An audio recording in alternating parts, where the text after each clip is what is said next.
Ешкімге айтуға болмайтын жеті құпия қандай? Құпия деген не? Елге нені айтуға болады? Айтылмайтын қандай құпия болуы тиіс? Мына тізімді тыңдаған адам біразымен еріксіз, келісері сөзсіз. Бірінші құпия. Келешекке құрған жоспар.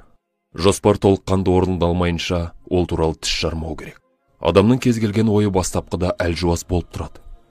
Өне бойы шұрық тесік келеді. Кез келген жерінен кілтипан тауып, ізгі ойды ойсыратып алуға болады. Екінші құпия.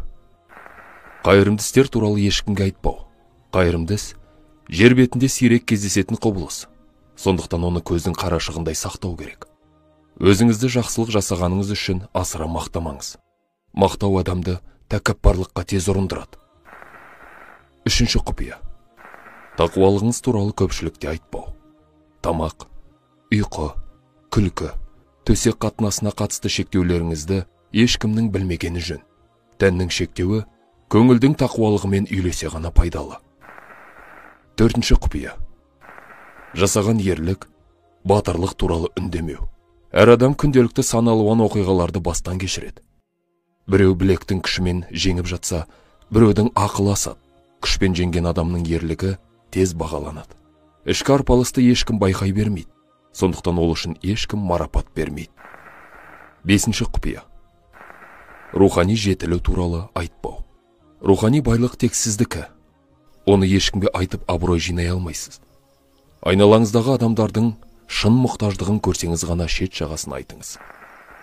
Алтыншы құпия. Үйдегі ұрыс-керіс пен отбасылық өмір туралы үндемеу. Есіңізде болсын.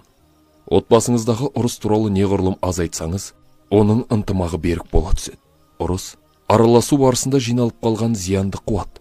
Түйткілді көп талқылаған сайын, оған өзіңіз көбірек сене бастайсыз. Жетінші құпия. Баяғыда естіген жаман сөздер туралы айта бермеңіз. Көшеде жүріп аяқ киімді былғап алуға болады. Ал кейде сананында былғап алатындар болады. Жолда келе жатып естіген бар қаңсық сөзді үйге келіп айтқан адамның табалдырықтан аттап, былғаныш аяқ киіммен төрге озған адамнан айырмасы жоқ.